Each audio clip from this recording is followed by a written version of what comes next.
आप सभी को प्रणाम। आज का हमारा जो मुख्य विषय है वो हमारी स्पाइनल कॉर्ड से संबंधित है, हमारी रीढ़ की हड्डी से संबंधित है, हमारे मेरुदंड से संबंधित है। दरअसल हम हमारे जीवन में अधिकांश समय और लगभग अधिकांश क्या पूरा समय ही हम आगे झुकने पर ध्यान देते हैं, अर्थात सारी क्रियाएं जो हमारे दैनिक जीवनचर्या में हैं वे सभी क्रियाएं लगभग आगे झुकने वाली क्रियाएं होती हैं। जबकि जीवन में जितना ज़रूरी हम फॉरवर्ड बेंडिंग करते हैं उससे कहीं अधिक जीवन में पीछे जाना भी ज़रूरी है, अर्थात हमें अपनी स्पाइनल कॉर्ड को पीछे की तरफ बेंड करना भी बहुत ज़रूरी है। हमें हमें यह ध्यान देना होगा कि हमारी स्पाइनल कॉर्ड, हमारी रीढ़ की हड्डी जितनी अधिक फ्लेक्सिबल होगी, जितनी अधिक लचीली होगी, हमारी स्वास्थ्य पर उतना प्रतिकूल असर पड़ेगा, अर्थात हमारा स्वास्थ्य उतना अधिक उत्तम होगा।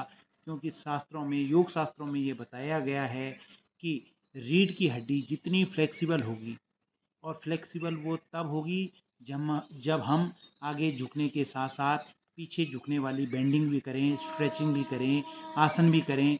तो बहुत ज़रूरी है कि हमें अपने जीवन में अपनी स्पाइनल कॉर्ड को मजबूत करने के लिए, रीढ़ की हड्डी को मजबूत करने के लिए आगे झुकने के साथ साथ पीछे झुकने वाली क्रियाएं भी करनी अति आवश्यक है।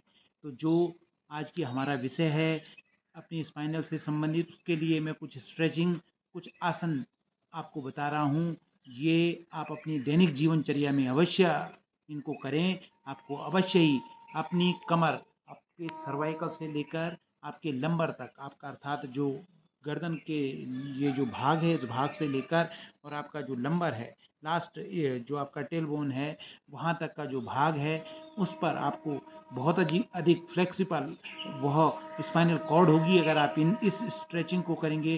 साथ ही आपकी जो कूल्हे की जो मांसपेशियां हैं, जो आपकी मसल्स हैं कूल्हे की, जो आपकी साइटिका की जो नसें हैं, और जो आपकी हैमस्ट्रिंग से संबंधित जो नसें हैं, इस पे भी लगातार खिंचाव मिलेगा। तो यह तीनों, जो कूल्हे की नस है और जो आपकी साइटिका की नस है और जो आपकी हैमस्ट्रिंग की नसें हैं, इनको भी स्ट्रेचिंग मिलेगी और यह भी और अधिक कार्य करेंगी, और अधिक इन पर जोर पड़ेगा तो ये मजबूत होंगी। तो आशा है आप इन स्ट्रेचिंग को देखें कि किस प्रकार से ये स्ट्रेचिंग आपने करनी है। सर्वप्रथम आप किसी भी सुखासन में बैठें, उसके पश्चात आप अपनी कमर को बिल्कुल स्ट्रेट रखकर गर्दन ऊपर रखिएगा और दोनों हाथों को इस प्रकार से ज़मीन में रखिएगा, इस प्रकार से ज़मीन में रखिएगा और पूरी कमर को स्ट्रेचिंग दीजिएगा। ऊपर की तरफ देखिएगा और महसूस करें कि आप केवल 90 डिग्री एंगल पर, आपका जो पोस्चर है वो 90 डिग्री एंगल पर होगा और आप अपनी कमर को ऊपर की तरफ रखते हुए, गर्दन को ऊपर की तरफ रखते हुए यह क्रिया करेंगे, यह स्ट्रेचिंग करेंगे।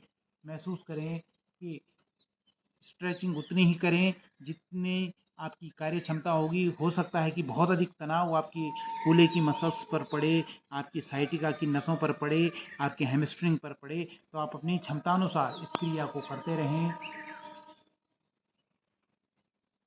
फिर धीरे धीरे करके प्रत्येक जो स्ट्रेचिंग है इसमें आपको कम से कम 30 से 50 सेकंड तक आपको होल्ड करना है।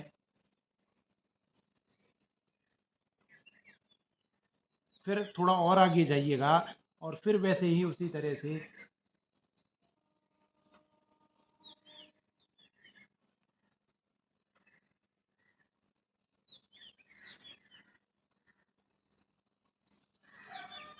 यह जो क्रिया है यह आपने प्रत्येक दिन 3 से 5 मिनट तक करनी है।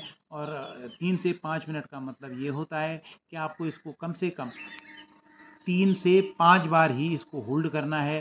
प्रत्येक टाइम आपको 30 से 50 सेकंड तक इसको होल्ड करना होता है। आप देखेंगे कि आपके सर्वाइकल से लेकर लंबर तक का पूरा पोर्शन आपको मजबूत बना देगा अगर आप इस क्रिया को लगातार करते जाएंगे।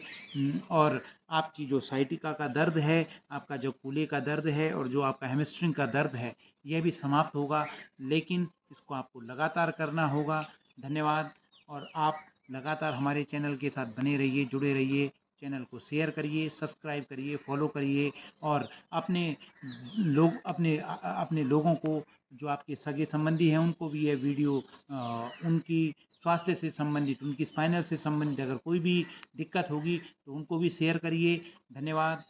आशा है आपको यह जानकारी अच्छी लगी होगी। प्रणाम।